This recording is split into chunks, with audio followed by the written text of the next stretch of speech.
ഓം നമോ ഭഗവതേ വാസുദേവായ. ഹരിമുരളീരവത്തിലേക്ക് എല്ലാവർക്കും സ്വാഗതം. നാരായണായ നമ നാരായണായ നമ നാരായണായ നമ നാരായണ നാരായണായ നമ നാരായണായ നമ നാരായണായ നമ നാരായണ. ഇന്ന് നമുക്ക് പുതിയൊരു ദശകം പഠിക്കാം. 62ാമത്തെ ദശകം ഗോവർദ്ധനയാഗം. ഇന്ദ്രന്റെ അഹങ്കാരം ഭഗവാൻ തീർക്കുന്നതിനെക്കുറിച്ചാണ് ഭട്ടതിരിപ്പാട് ഈ ദശകത്തിൽ വർണ്ണിക്കുന്നത്. ഗോപന്മാരെല്ലാവരും ഒരുമിച്ച് നന്ദഗോപരുടെ മേൽനോട്ടത്തിൽ ഇന്ദ്രന് യാഗം നടത്താൻ ഒരുക്കങ്ങൾ ചെയ്യുന്നത് കണ്ട് ഭഗവാൻ പിതാവിനോട് ഇതെന്തിനാണെന്ന് അന്വേഷിക്കുന്നു. അതങ്ങനെയാണല്ലോ, മുതിർന്നവർ ഓരോ കാര്യങ്ങൾ ചെയ്യുമ്പം അതെന്തിനാണ്, ആർക്കാണ്, എങ്ങനെയാണ് എന്നൊക്കെ കുട്ടികളത് അന്വേഷിച്ചു കൊണ്ടേയിരിക്കുമല്ലോ.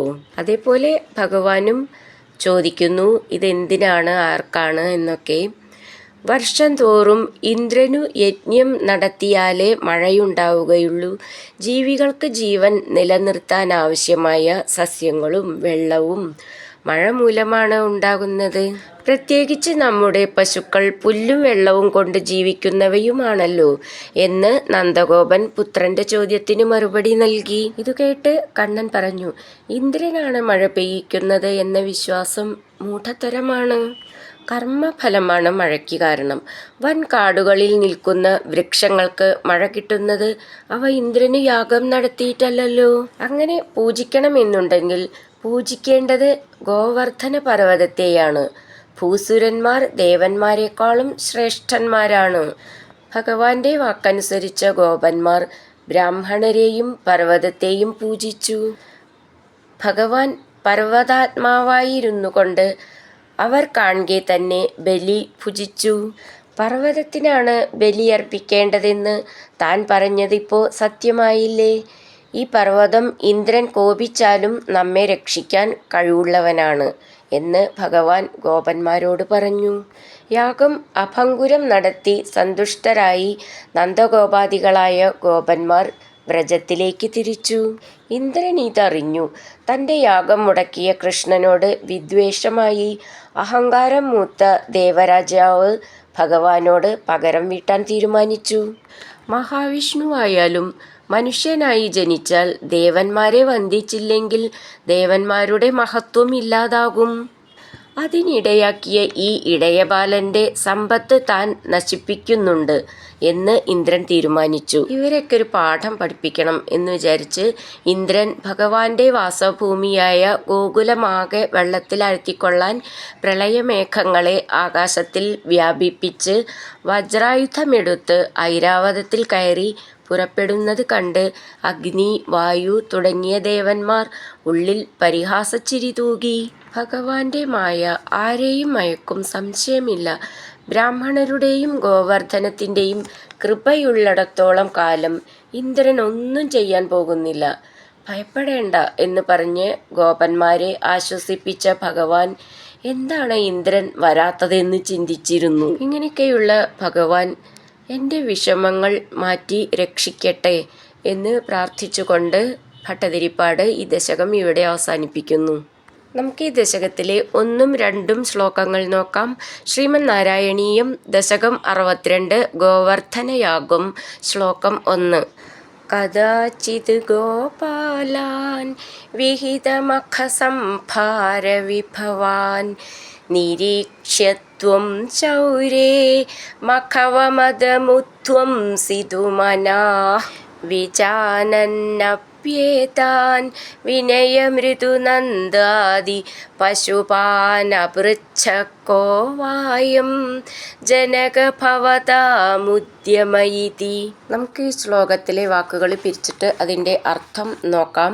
കദാചിത് ഗോപാലാൻ വിഹിത മഖ സംഭാര വിഭവാൻ നിരീക്ഷ്യ ത്വം ശൗരേ മഖവമദം ഉദ്വംസിതു മനാഃ വിജാനൻ അപ്യേതാൻ വിനയ മൃദു നന്ദാദി പശുപാൻ അപൃച്ഛ കോ വായം ജനക ഭവതാം ഉദ്യമ ഇതി. നമുക്കിതിലെ വാക്കുകളുടെ അർത്ഥം നോക്കാം.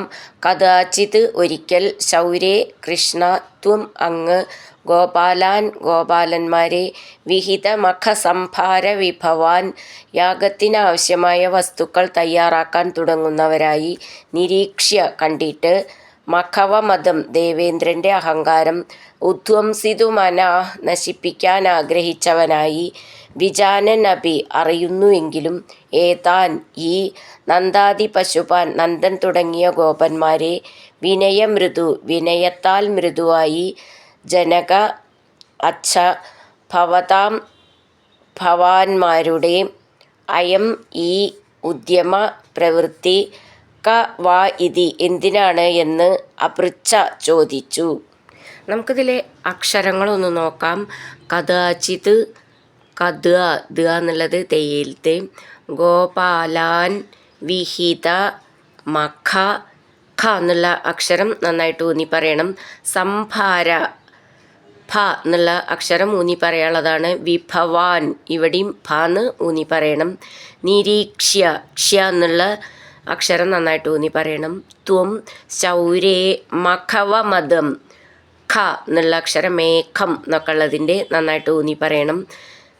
ഉധ്വംസിതുമനാ നീട്ടിയിട്ട് വിസർഗം ഉധ്വംസിതു ധ്വം എന്നുള്ളതിൻ്റെ ധ്വ എന്ന് നന്നായിട്ട് ഊന്നി പറയാനുള്ളതാണ്. വിജാനൻ അപ്യേതാൻ വിനയ മൃദു നന്ദാദി പശുപാൻ അപൃച്ഛ ഛ എന്നുള്ള അക്ഷരം നന്നായിട്ട് ഊന്നി പറയണം. അച്ഛൻ എന്നൊക്കെ ഉള്ളതിലത്തെ ഛ എന്നാണ് ഊന്നി പറയണം. കോ വായം ജനക ഭവതാം ഭ എന്നുള്ള അക്ഷരം നന്നായിട്ട് ഊന്നി പറയണം. ഉദ്യമ ഇതി അങ്ങനെ നിർത്താം.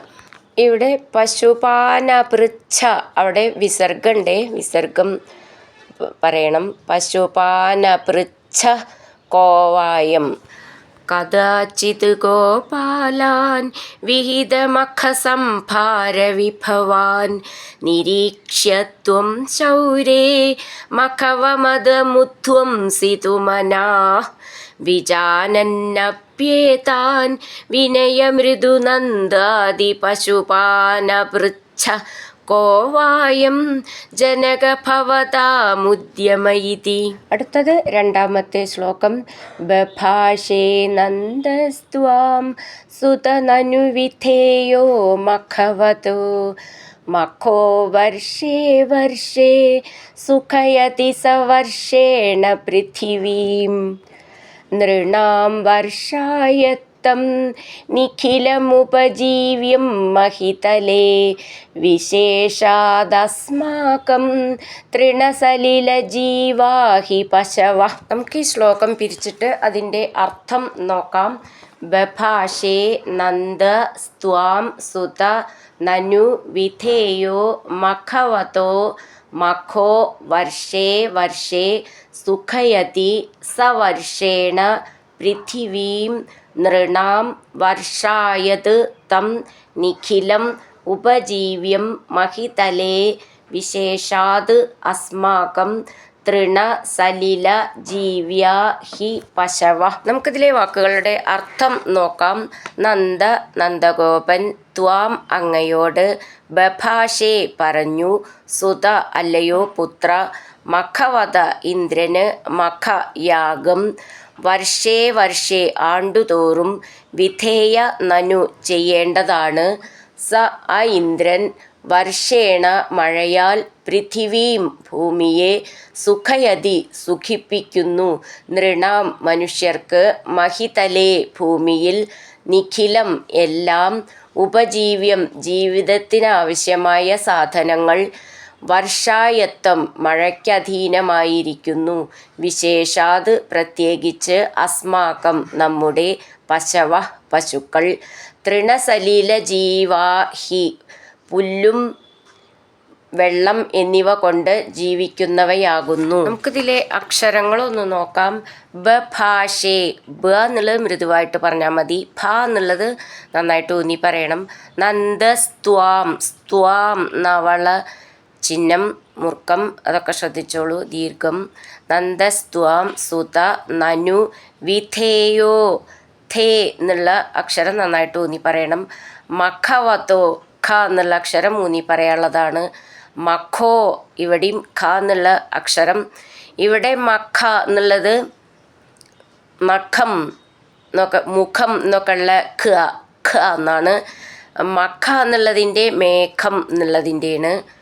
അത് ശ്രദ്ധിച്ചോളൂ. അത് വർഷേ വർഷേ സുഖയതി ഖ ഇവിടെയും മഖ എന്ന് പറഞ്ഞ പോലത്തെ ആണ്. സുഖയതി സ വർഷേണ പൃഥിവീം ധി എന്നുള്ള അക്ഷരം നന്നായിട്ട് ഊന്നി പറയണം. നൃണാം വർഷായത്തം നിഖിലമുപജീവ്യം ഇവിടെ അതേപോലെ നിഖില എന്നുള്ളതിൻ്റെ ഖി എന്ന് നന്നായിട്ട് ഊന്നി പറയണം. മഹിതലേ വിശേഷാത് അസ്മാകം ചേർത്തിട്ട് വിശേഷാത് അസ്മാകം തൃണസലില ജീവാഹി പശവ അവിടെ ലാസ്റ്റിൽ വിസർഗം അങ്ങനെ നിർത്താം. ബഭാഷേ നന്ദസ്ത്വാം സുത നനുവിധേയോ മഖവതോ മഖോ വർഷേ വർഷേ സുഖയതി സ വർഷേണ പൃഥിവീം നൃണാം വർഷായത്തം നിഖിലമുപജീവ്യം മഹിതലേ വിശേഷാദസ്മാകം തൃണസലിലജീവാഹി പശവ. ഹരിനാരായണ ഗോവിന്ദ ജയ നാരായണ ഗോവിന്ദ ഹരിനാരായണ ജയ നാരായണ ഗോവിന്ദ ഗോവിന്ദ ഗോവിന്ദ.